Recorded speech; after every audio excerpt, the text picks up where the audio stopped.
Kia ora koutou, everybody. Thanks again for coming today to the Agentic AI and support era and how Spark is tackling these challenges, what we're doing for our customers, and how you can take some of our experience and bring it into your own teams outside of this event. So, quick introduction to myself. My name is Joel Latimer. I'm the Specialist BDM and IT Services across Spark. I started my career in IT more than 15 years ago. Started on that front line, that service desk, field services in Wellington, having to roll out Windows 7 of all things, and then Windows 10, and I'm like, wow, what's next? Well, Windows 11.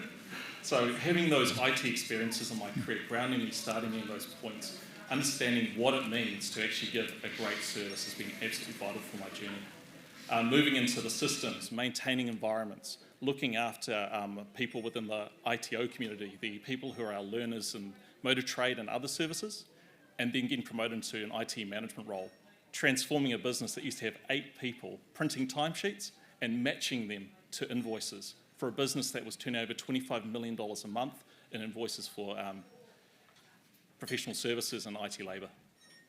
Now, moving to Spark has allowed me to be able to bring my expertise to the team, working with people such as Lynn here, who's got the experience and expertise to have built our IT service management, and James, who's the person who's bringing us into the future, and who'll be demonstrating our Agentic AI and how Spark can bring that to your teams as well.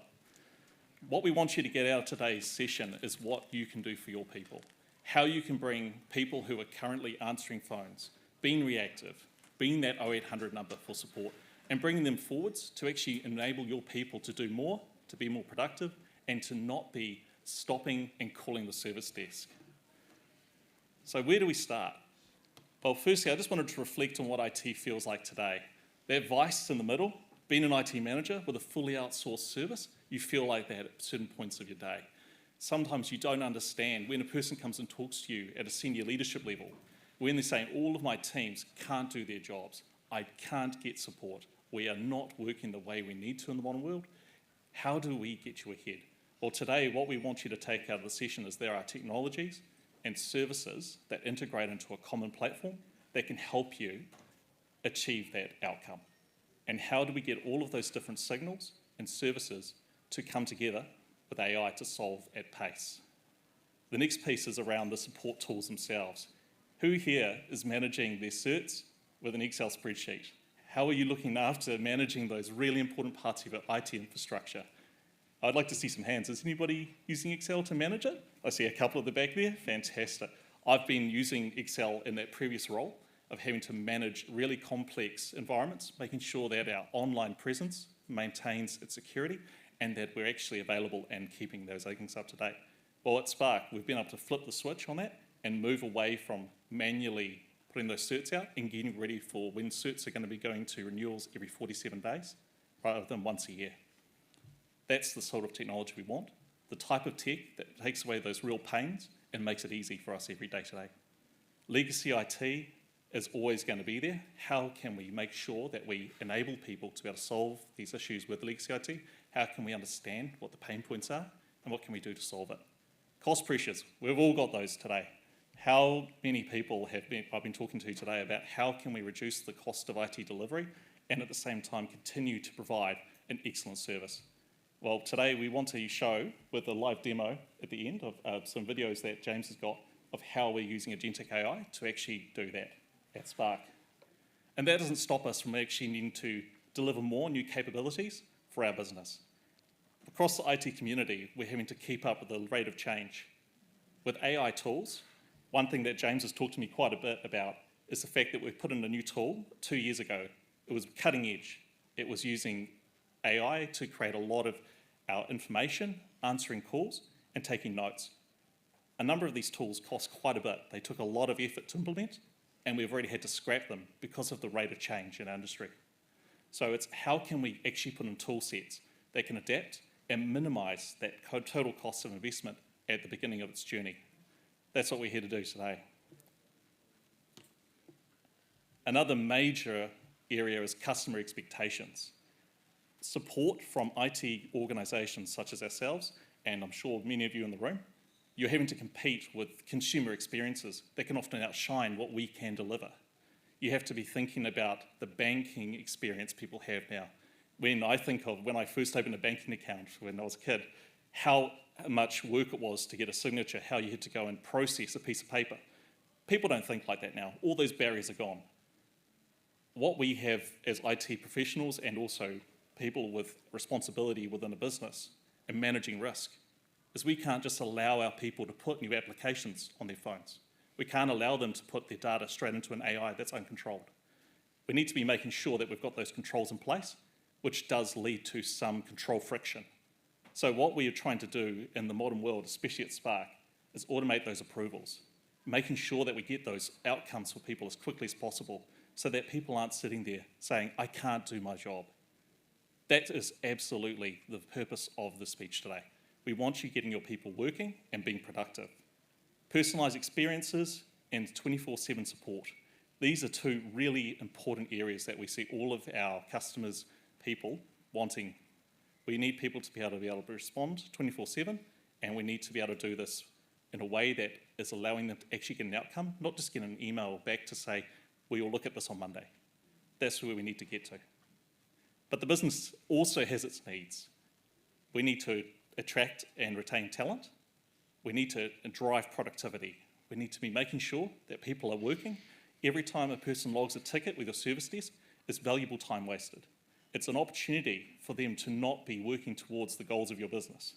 And how can we reduce those productivity costs in your business is absolutely what we're here to talk about today. And sustainable operations.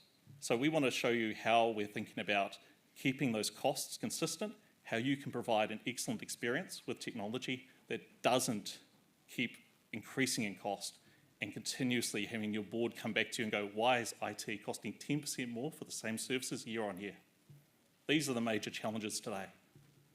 Now, when I was IT manager for 5 years, I was part of this 87% of IT executives who believes that it's economically unsustainable to continuously provide IT support the way we are today. The way that we are reactive, the way that we're waiting for those phone calls to come in to tell us about major system outages. I remember I was walking to work in Wellington. It's about 4 kilometres, it's about 180 metres of elevation you've got to come down. And I was at the top of the Brooklyn Hill, and I got the call from my CFO saying, my whole team, Joel, is sitting in the office now. It's the middle of our busiest billing period, and the whole IT system is out. And I looked online, I got my phone out, it was working fine for me. So what had gone wrong here is our office had had a major incident with its network overnight. But because our IT partner didn't have the right tools in place, they weren't able to resolve this before I get that call from the CFO. What we want to do with the tool sets we're putting in place for our customers is empower you to know what's going wrong where, so that when you get that call, you can have an informed conversation to hold not only the right party to account, but to be able to move forward at pace. I think I made a very hurried call to get a taxi, and then I was trying to figure out which party where had done what. And that was a major conversation in the back of that taxi, and it still took another 3 hours to get that site up because of one change that our networking partner had made at that time. So today we want to share with you, starting with Lynn, our IT support journey, how the intelligent support era is coming along at Spark and where we're going with our tool sets and our technology partners, and then the Agentic AI piece with James. So I'd love to hand you over now to Lynn Moy to get down and tell you more. Thank you.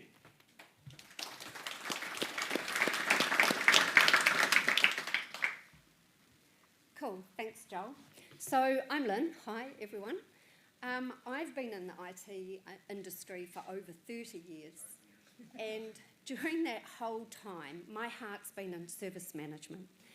And you might call me very experienced, or you might call me persistent, or you might ask why. And that's because my passion is excellent end user experience.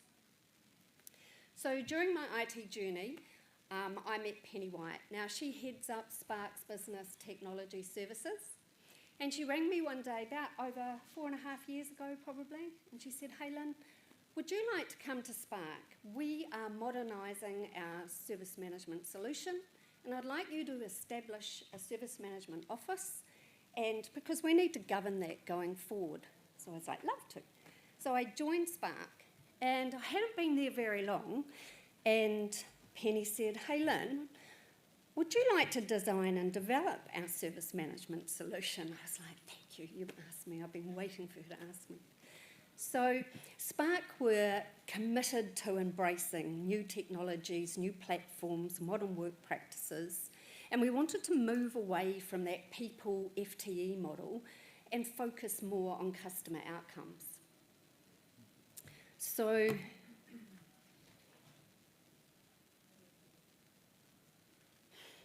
we needed to sit and look at where we wanted to go.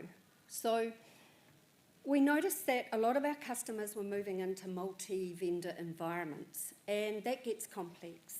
You know, there's multiple vendors, multiple channels, multiple service wraps. We wanted to offer a seamless experience.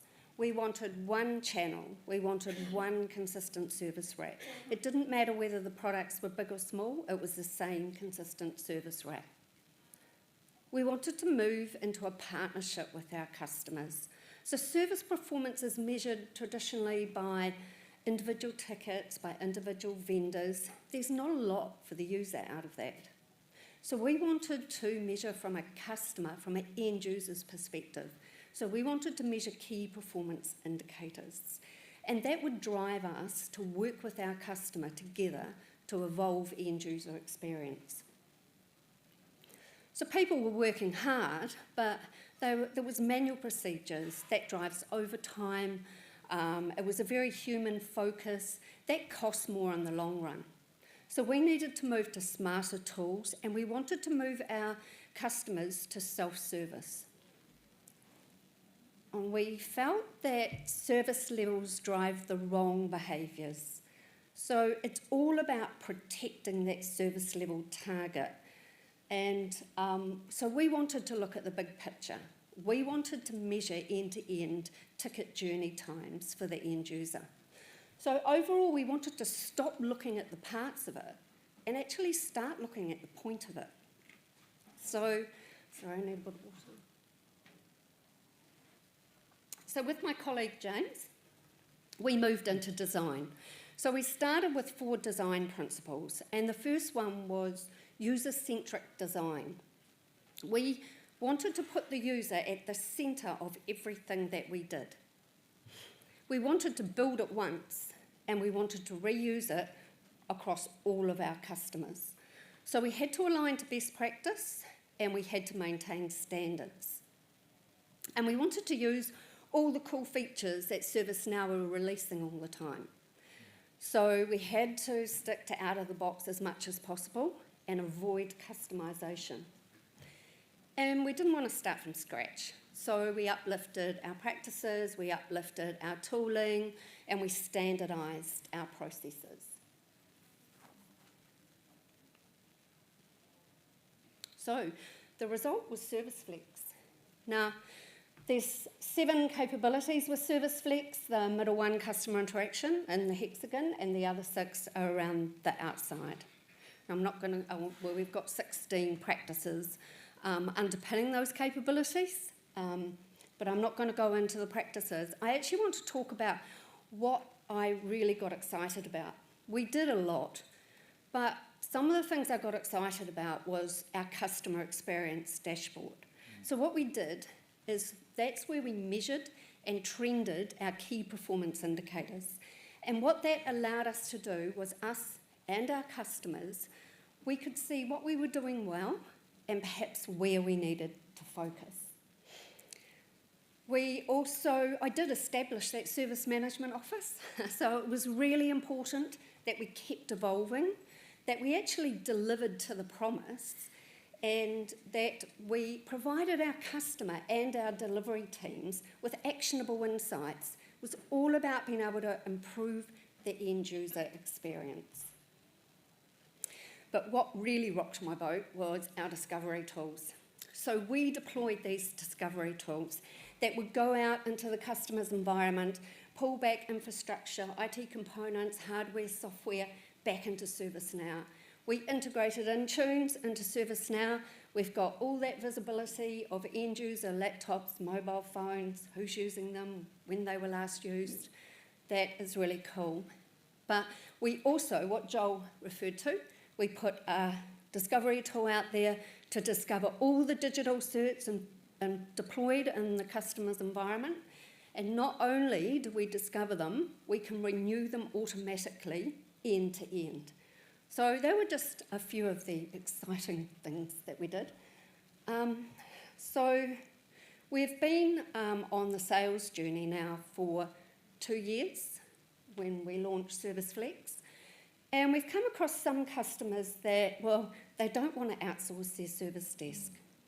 So they buy a service management tool and they struggle with the time and the cost and having the skill sets in-house to be able to develop that tool. So we are launching Service Flex Autonomy. Now, I explain that like, bring your own staff to Service Flex. So you get to use all the benefits of Service Flex that we have, but you keep your service desk IP in-house. So what do our customers think? So we did a really bold thing. We removed email as a contact channel for end users. Now, we felt that in their personal lives, they were using social media sites and they were using digital channels anyway. So we built our own digital channels and we gave the users access to their tickets so they could see what was going on, they could take control. We also allowed them to communicate directly with the person that was completing or resolving their ticket, their incident, or their request. Now, Red Cross were quite sceptical. Because of the user demographic, they have lots of volunteers. They thought it would increase the contacts by phone to their service desk. So they were really pleasantly surprised. Within 2 weeks, 85% of incident tickets and request tickets were portal initiated. And of course, it decreased the amount of direct contacts to the service desk. Now, there's a QR code there at the bottom if you want to listen to Red Cross's experience with Service Flex, or you can come and see the video down at our service management stand.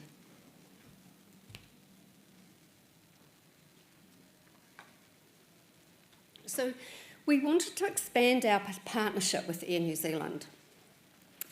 So one of the key criteria was, cost management, efficiency, leveraging automation to deliver better outcomes.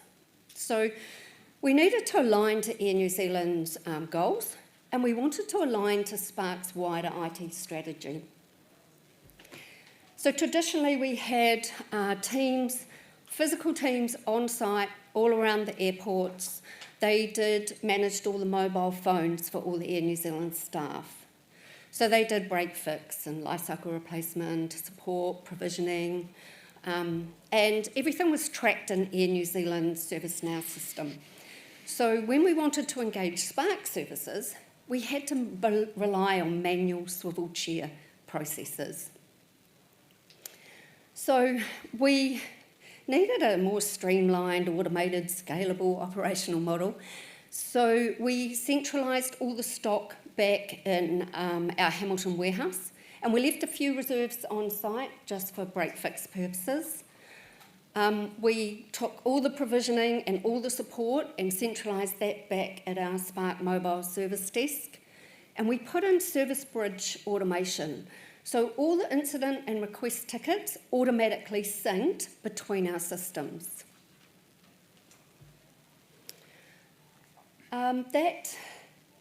That gave Air New Zealand staff a better service quality, but at the same time we were able to reduce our footprint at Air New Zealand airports by 50%.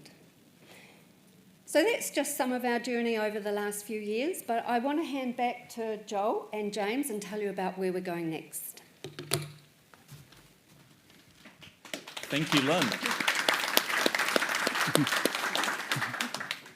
Thank you, Lynn, for taking us through the history we've had and also some of the experiences with the integrations with our customers as well. This is something I've been asked a lot throughout today, is how was Spark ready to integrate our ServiceNow with other ServiceNows, other IT service management tools? Well, we've got a great experience and we're ready to go. So absolutely, if you've got a service management platform that you'd like to look at, we can look at how we can do that with you. Today I want to talk and start our talk about the intelligent support era. What this means for us is where we've been, where Lynn's taken us to today, how we're going to move forward, and what you can gain from these insights as well with the technology partners we're looking at using.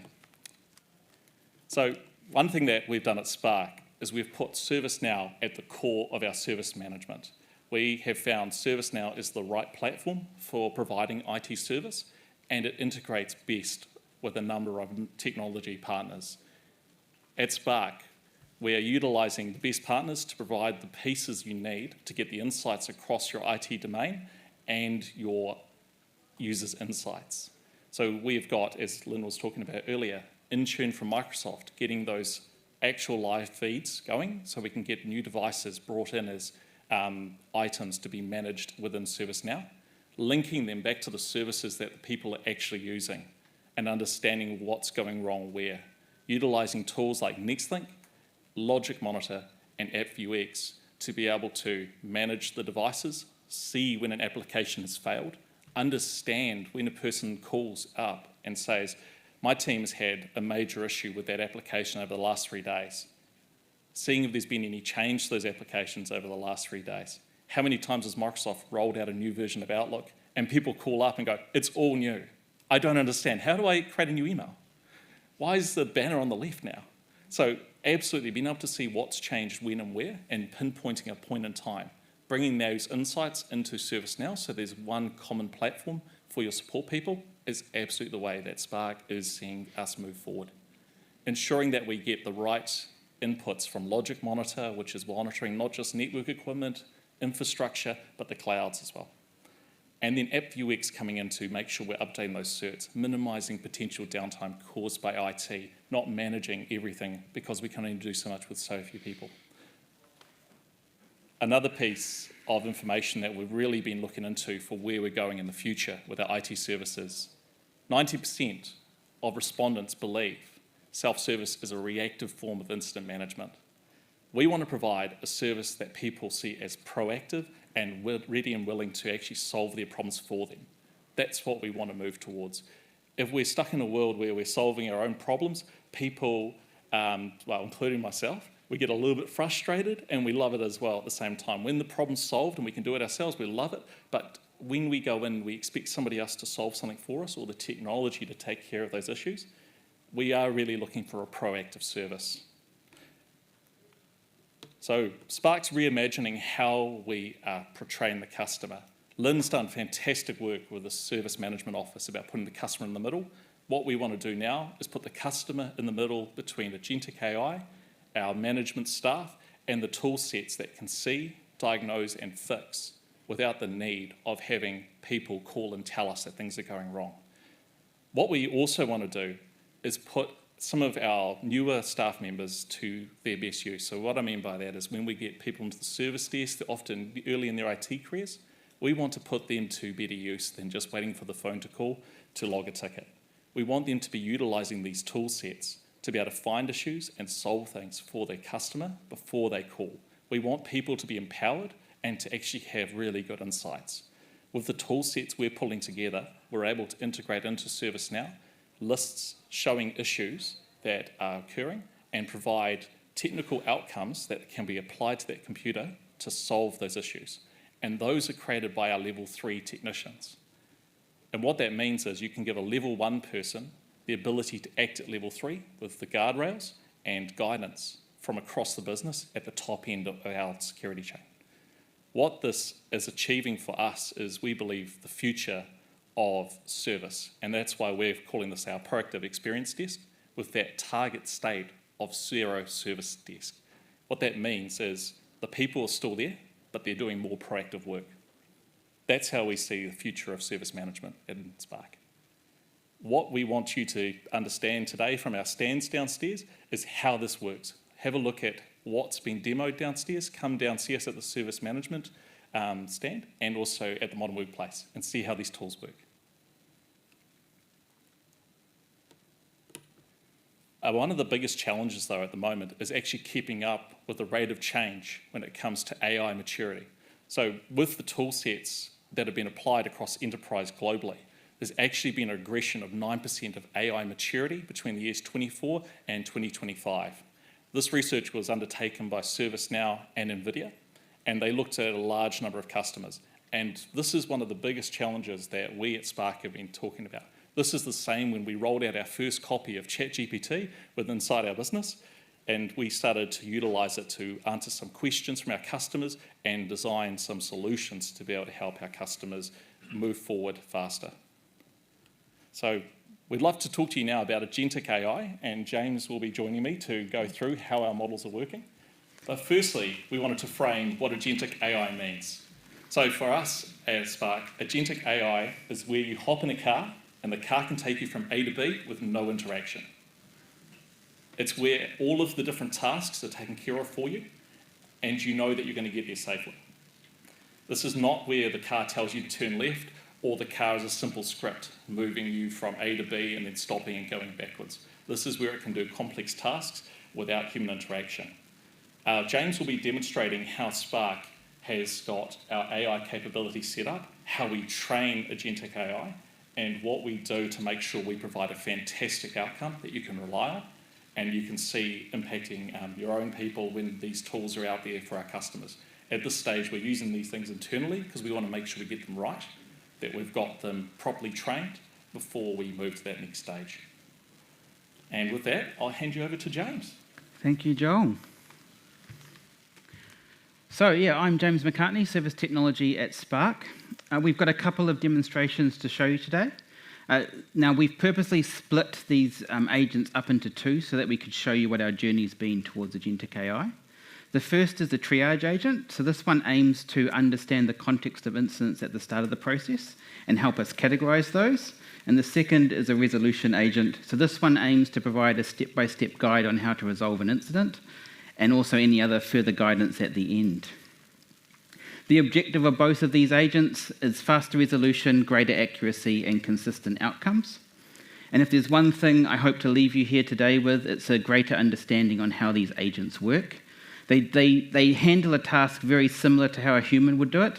It basically breaks down the task into smaller steps and then actions those steps. But what makes it different is it's iteratively learning and adapting to any new information that it gains. So let's start. First up is the triage agent. Now, this could be a simple trigger of someone logging an incident or a record with us. In this case, we're saying that a laptop is not powering on. As soon as the record is saved, this is what's going to automatically trigger the agent to get in and get to work. Now, the first step it's going to do is it's going to look at the short description and the description, and it's going to try to understand the context of that incident. It's then going to create a plan on what to do next. So I don't expect you to be able to read everything on the screen there, but what it's actually doing is it's breaking down the steps for us. The first step it's going to do is it's going to look for any similar records. So it's out there trying to find similar records of this nature, and then it's going to use those similar records to make predictions. The first prediction it's going to try and do for us is categorize the incident. So it should be busy going through at the moment and just trying to work out what the category and subcategory is. I'll just wait for it to do its thing. So it's busy making a prediction now. There we go. So it's gone in and updated the ticket for us. It's correctly determined this is a computers and peripherals issue, and it's to do with desktops and laptops. Once it's done that, it's going to grab that new information it's gained, and it's going to try to predict an assignment group. So what it's actually doing now is it's going through all the resolutions that's happened in the past with this from this makeup of an incident and then predict the assignment group, which it's just doing at the moment. And it's predicted that the assignment group is in user, I think, asset management, which is the correct one for this type of incident in our business. Now, it won't stop there. The last thing it's going to do is find information on CI, so configuration items. So no more having to go to the user and ask them to give us their PC name and all that kind of jazz. What it's going to do is predict the appropriate CI. So now I can see it's found a desktop CI, and we can go and open that CI, and we can see that the assigned to user of that desktop it matches the caller. So in summary, what this agent was able to do was understand the context of incidents, use that context to look for similar records, from the similar records make predictions on the categories, then the assignment group, and then not only is it picking the correct class, in this case it's a desktop CI, laptop CI, but it's also getting the right laptop CI for that end user. So that in a nutshell is the triage agent, which happens automatically when the ticket's logged. Cool, so next up is the resolution agent. Hopefully, oh, thank you. Cool, so this one we're just going to trigger from the right-hand side to show you it kicking into gear. So the first step is we're just going to click a button to say, please investigate and resolve this incident for us. Now, similar to the other agent, what it's doing is it's doing a plan and generating some steps for it to follow. The first step it's actually doing is looking at open incidents. So why open incidents?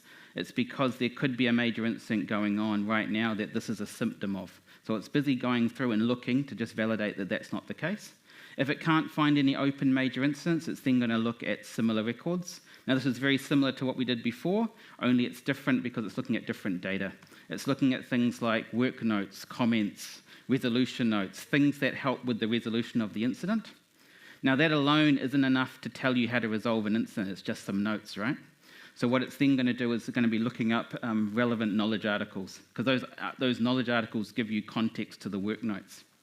So once it's put those two things together, the magic happens and it will start to generate for us a tailored work plan. Not just any work plan, this work plan is going to be tailored to the specific incident.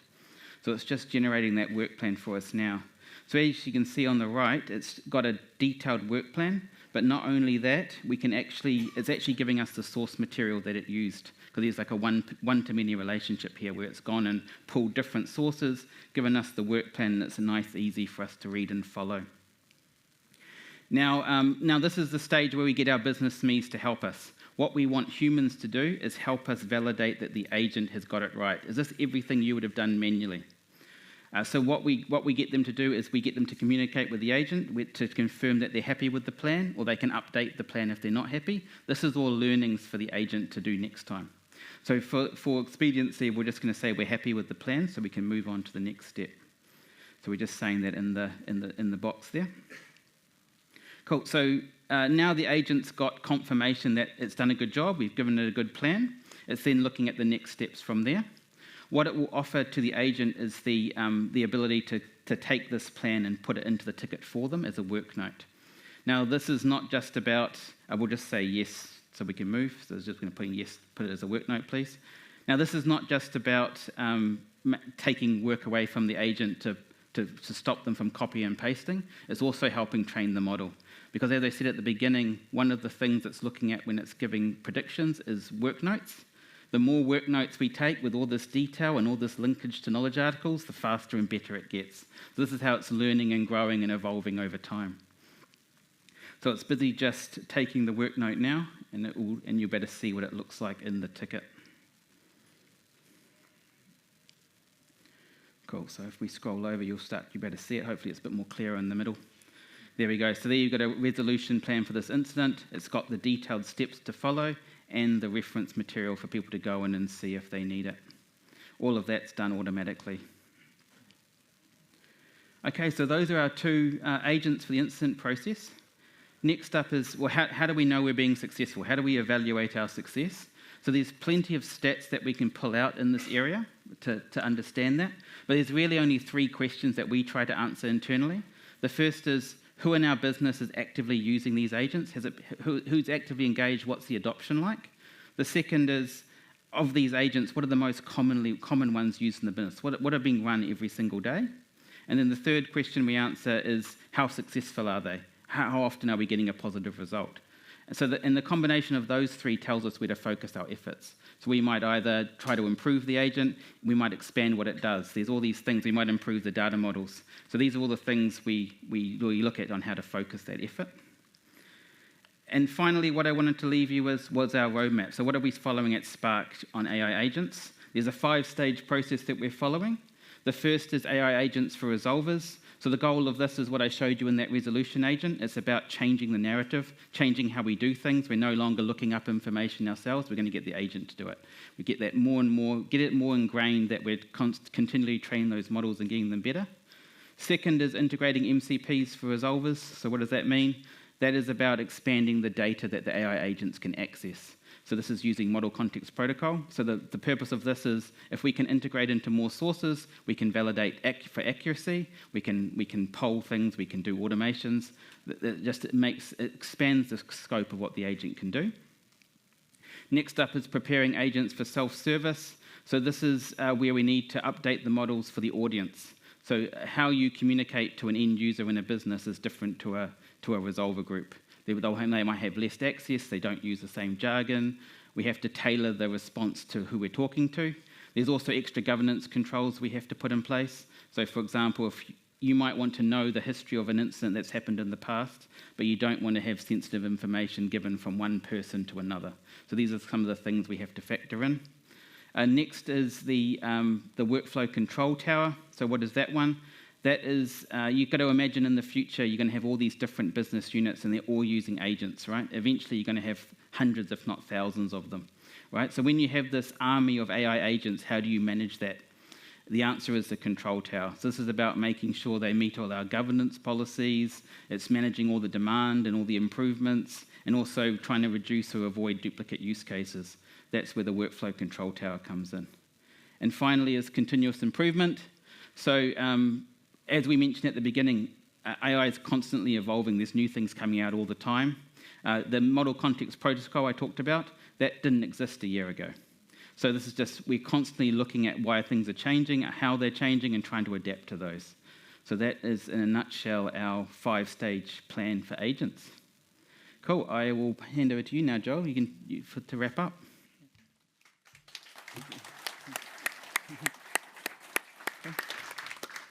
Thank you, James. I just had a couple of questions, James. When we've been preparing for the session, I think one thing that's been really insightful for me is just your passion for bringing these agentic AIs to the forefront. Looking at the models today, how many different AIs are built into each one of those examples you showed today? Oh, there's plenty, Joel. The way to look at it is, I kind of think of it like apples. Apple is the AI, and there's all these different varieties. It's the same thing here. There's ones that generate text for us. There's ones that look up incidents. There's ones that's skilled at looking at work notes and resolution comments. There's others that look up knowledge articles. It's all these things coming together. It seems simple, but there's a lot of agents involved in those outcomes that you were seeing. Another piece for me was when you were talking about looking for major incidents, seeing when things are going wrong like that, having that connected to incoming signals from when we see a problem on a person's computer from DEX for the next thing. How do you see that in the future? Well, I see it in the future that we won't be, a lot of the manual tasks that we do and we regret, we simply won't be doing anymore, right? We'll be constantly making these models better. Gone will be the days where we have to look up jobs. Or a good example is why should we be reading 3 days of work notes to figure out what happened? Why would we do that anymore? Thank you, James. Thank you.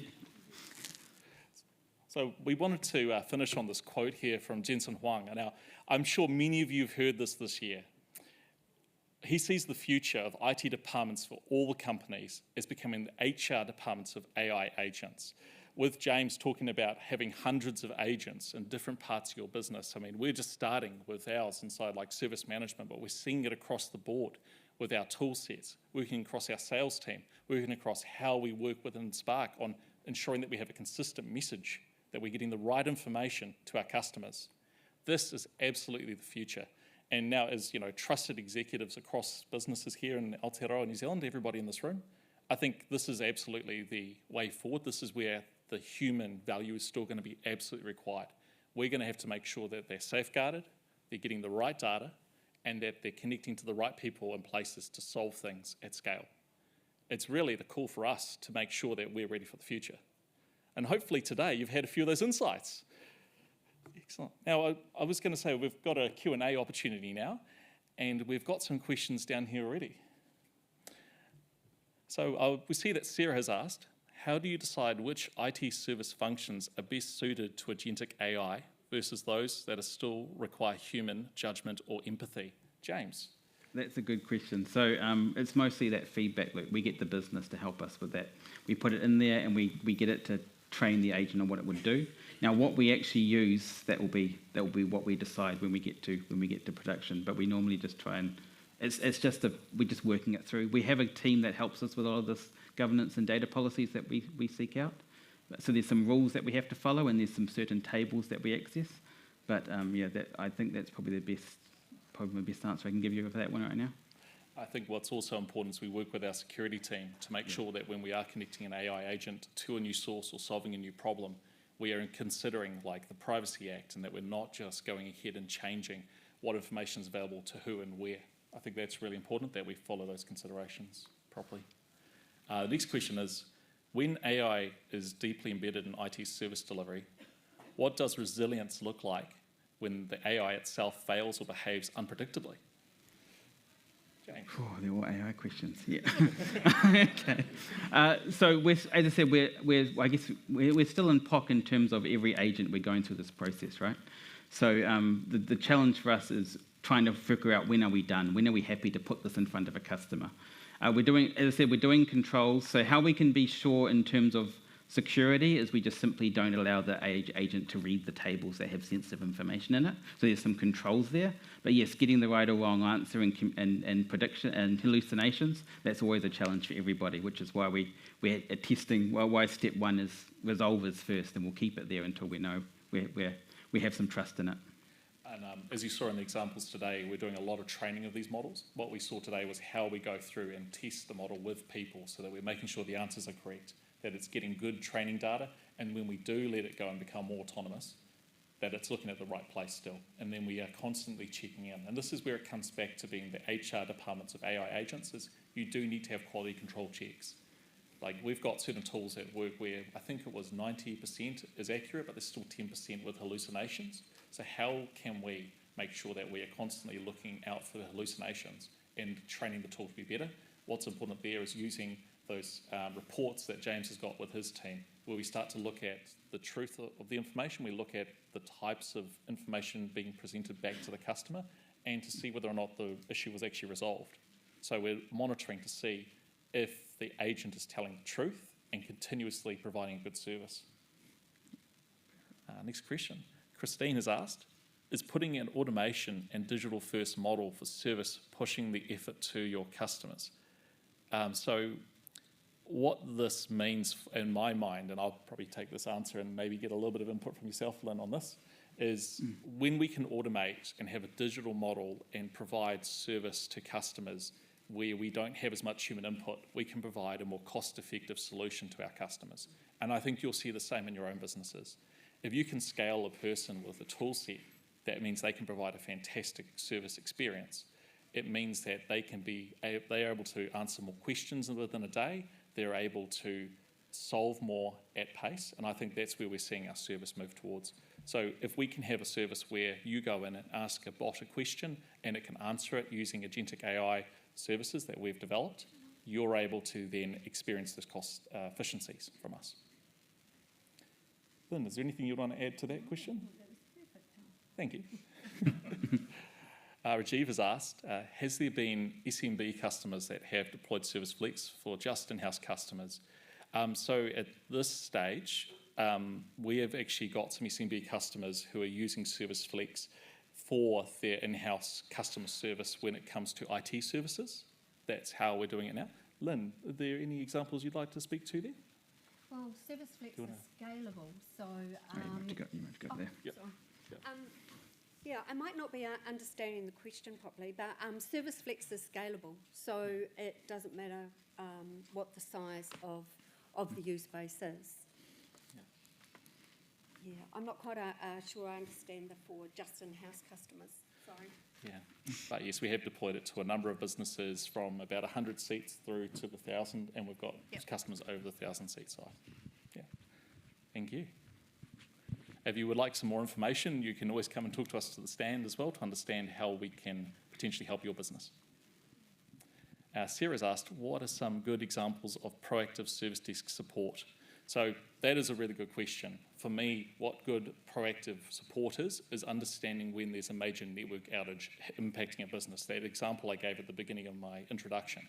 If we had known that we couldn't communicate with our business, that we had more than one tool set that was investigating this potential outage, we would have been able to bring that together into ServiceNow and look at these issues and go, we're looking at all of the Wellington users being unable to connect right now.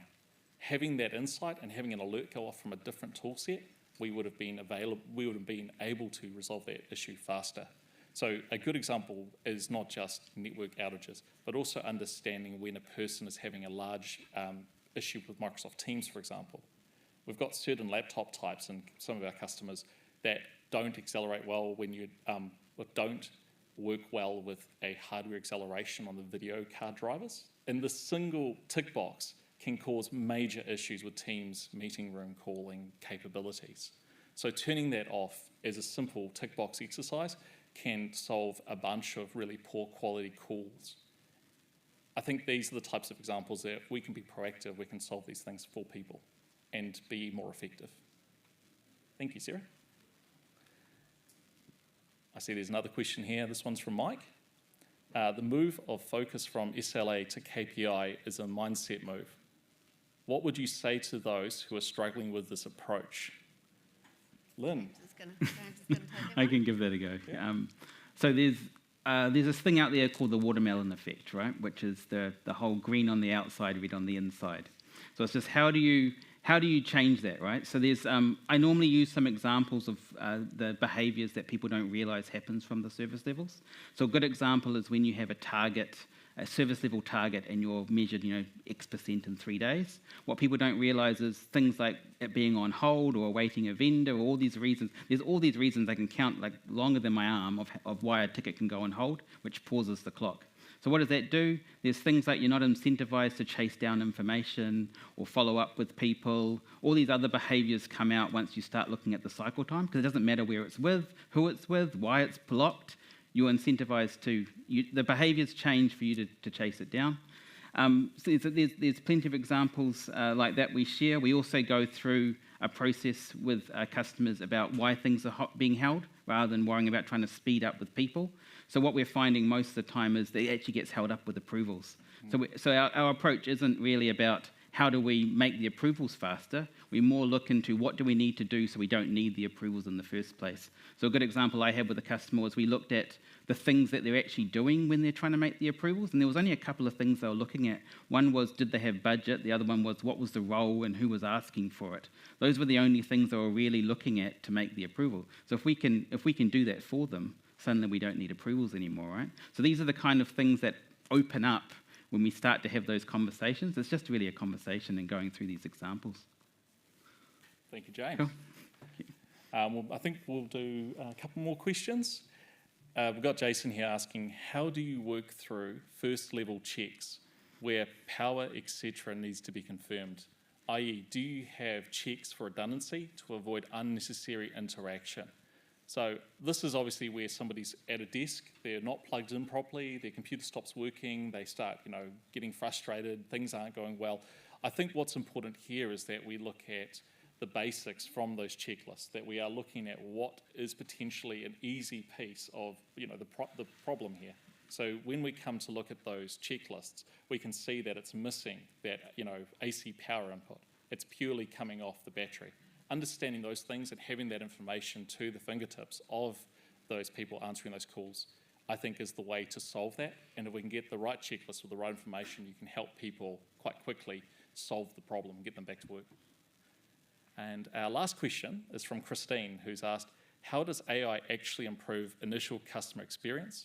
The customer is still logging long-winded incidents. How can AI improve the experience, not just the back end? James. Cool, that's a good question. So we haven't got to that stage yet, but what we are seeing is it does help in terms of summarising the key points of what the user said. It also helps with validating information. So in that example, we don't ask for a PC number, for example. We will go out and find out what we think it is, and we'll just validate it. So this is, no more having to, grab your laptop and look at the bottom of it and trying to find it out. It's just going to tell you what it thinks, what it understands it to be. So where we see this going with some of our technology partners is we'll be able to pull the information from NextThink, which is on the desktop, and actually see what is going wrong on those computers. So we'll be able to see the issue and actually use AI to look at not just notes and not just summarization, be able to come in and see what's going wrong and tell the person that yes, there is a problem with their computer so that it can solve it for them. That's where we see these things going. Getting the information to the single platform we think is absolutely vital so that the back end becomes the AI that enables the outcomes we're looking for. And I think that's it. So thank you all for coming to the session. Thank you all for listening and giving us your questions as well. We would love to see you down at the service management and modern workplace stands. Come and have a look at some of the demonstrations, understand how you can automate your certificate management, how you can use the NextThink tools and the integration with ServiceNow, how ServiceFlex can provide you some support for your businesses, and learn some more about Spark's journey and what you can learn from us. So thank you very much for coming today. Thank you.